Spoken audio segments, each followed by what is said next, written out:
Olá, queridos alunos. Olá, internautas. Nas últimas aulas nós estivemos falando de sociologia e nós, na verdade, focamos nas últimas aulas mais em temas da sociologia, falamos de educação, falamos de violência, para você conhecer um pouco da abordagem sociológica e começar a pensar esses temas.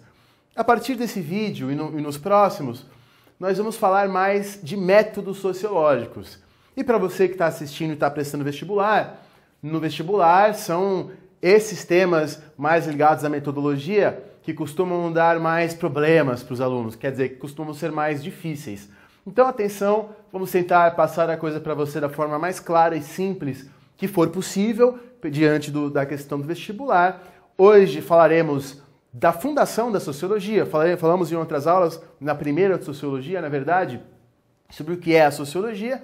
E hoje falaremos mais especificamente de Augusto ou de Auguste, né? Temos versões abrasileiradas do nome dele, do Comte, filósofo positivista, como era chamado, e ele é de fato o criador da sociologia. Então vamos falar de como era o método e os objetivos da sociologia quando ela é fundada, qual a linha metodológica da sociologia nos tempos de sua fundação.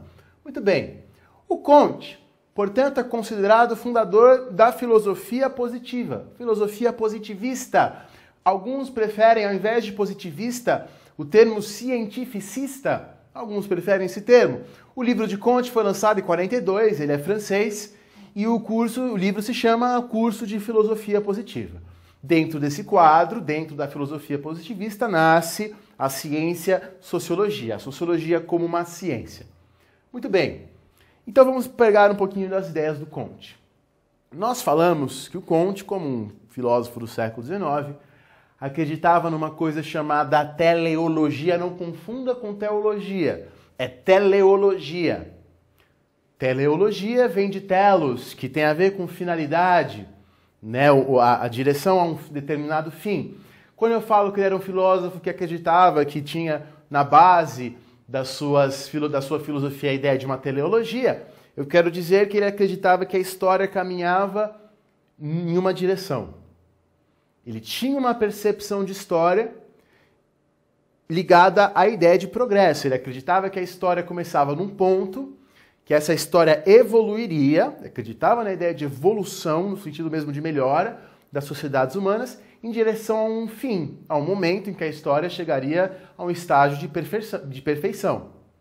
Então veja, a teleologia e a ideia de progresso. Então, a ideia, retomando, deixando claro, de que a história tem um fim e que nós estamos progredindo em direção a esse fim.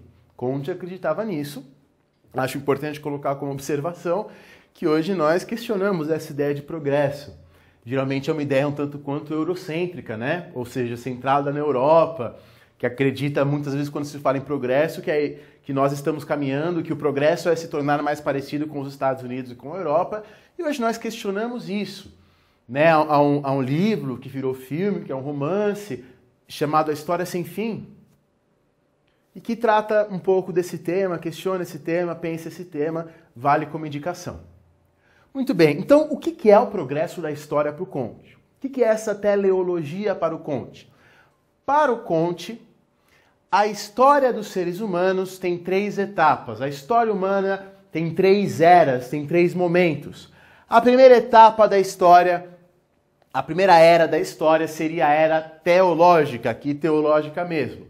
Nessa época, que seria a antiguidade para ele, que seria a Idade Média, nesta época, as pessoas explicariam tudo pela religião. A religião seria a forma das pessoas explicarem todo o universo, todo o cosmos, toda a sua existência. Para ele, a segunda etapa da história humana, a segunda era da história humana, que viria sobretudo depois do Iluminismo e da Revolução Francesa, seria a era metafísica. A partir do Iluminismo e da Revolução Francesa, os homens estariam melhores, na visão dele, evidentemente. Os homens estariam melhores, mais avançados, mais evoluídos. E nessa era metafísica, os homens não explicariam mais o mundo pela religião, e sim pela filosofia, pela ideia de direitos naturais, tudo mais. Para ele isso era melhor do que isso. Mas, a partir do século XIX, os homens estariam avançando para a terceira era da história humana, a terceira etapa da história humana, que seria a etapa perfeita, que é a etapa positiva. Na etapa positiva não existiria mais religião, não existiria mais filosofia. Os homens explicariam o mundo única e exclusivamente pela ciência. O nosso pensamento seria um pensamento que hoje nós chamaríamos de técnico, pragmático, um pensamento que não erra, um pensamento que não especula, um pensamento que seria absolutamente direto. Então veja, para ele a história é um progresso, é uma escadinha, que viria da época menos avançada, teológica, para a mais avançada, positiva. Na primeira explicaríamos tudo pela religião, depois pela filosofia, depois pela ciência. Vale fazer mais uma pequena observação. Hoje, nós evidentemente contestamos essa ideia. Evidentemente, não mais associamos necessariamente a religião ao atraso.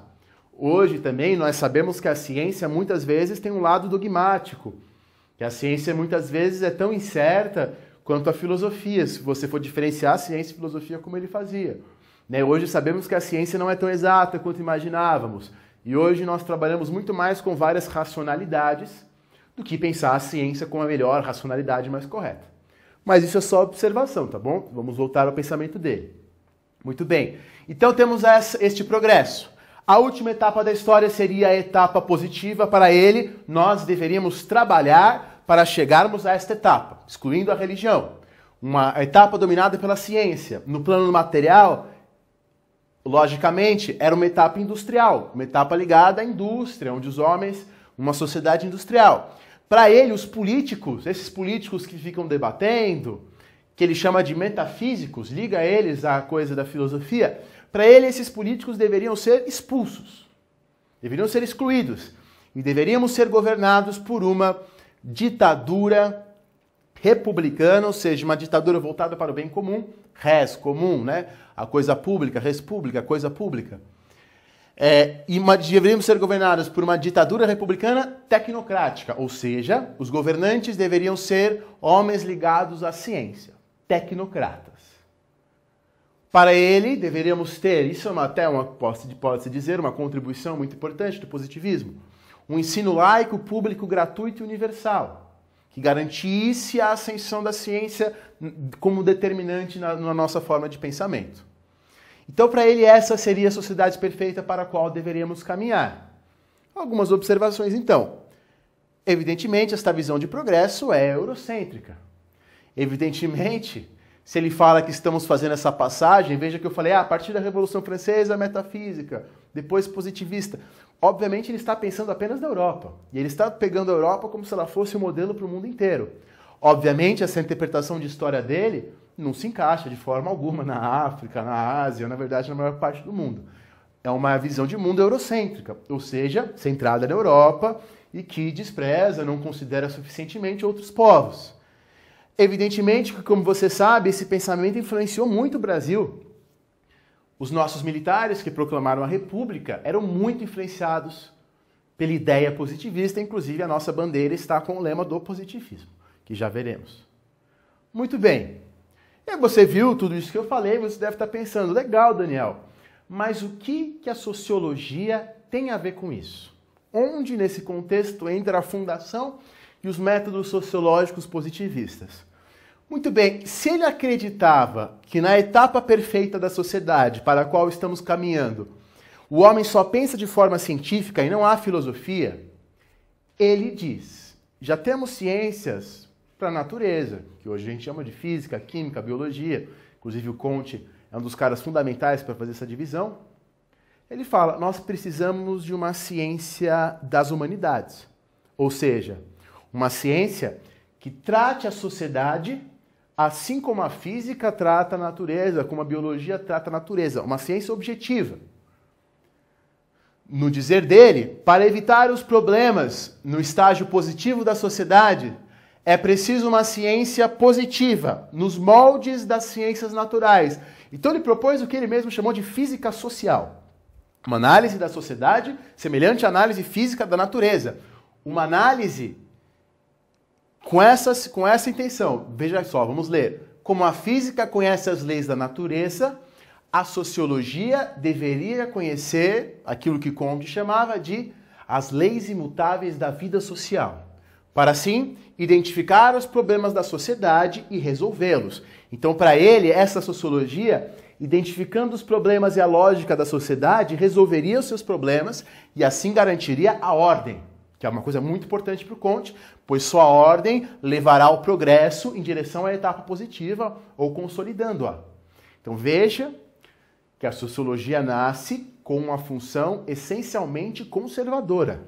Quando ela é criada pelo Comte, é ele que cria a sociologia com essa intenção, a sociologia é uma ciência efetivamente totalmente conservadora, para identificar os problemas sociais e resolvê-los, e erradicá-los, e garantir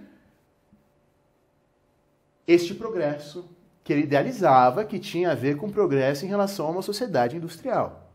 Efetivamente, a visão que ele tinha da sociologia não é de uma sociologia engajada, ligada à política, na percepção dele, mas de uma ciência totalmente objetiva. Quer dizer, a ideia dele é que eu, sociólogo, estudando a sociedade, não me envolva com ela, seja absolutamente, como a gente diria hoje, imparcial, objetivo, tratasse a sociedade como uma coisa à parte, como se eu, no momento em que trabalhasse essa sociedade, me desligasse dela.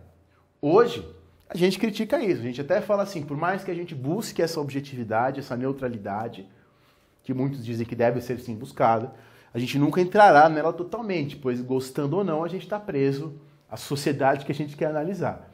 Então a total objetividade hoje todos creem que é impossível, por mais que a gente possa tentar buscá-la. Muito bem, e aí, entendendo tudo isso, vem a frase de Augusto Comte, muito famosa, o amor por princípio, a ordem por base e o progresso por fim. O amor fundamentará, entre os homens, fundamentará esta ordem, que só ela, a ordem, que a sociologia tem um papel fundamental para garantir, nos levará ao progresso. Muito bem, então essa foi uma exposição rápida, mais sintética que o vestibular nos permite ser, da sociologia em sua fundação e em seus métodos iniciais. Vamos rememorar o que foi aqui trabalhado.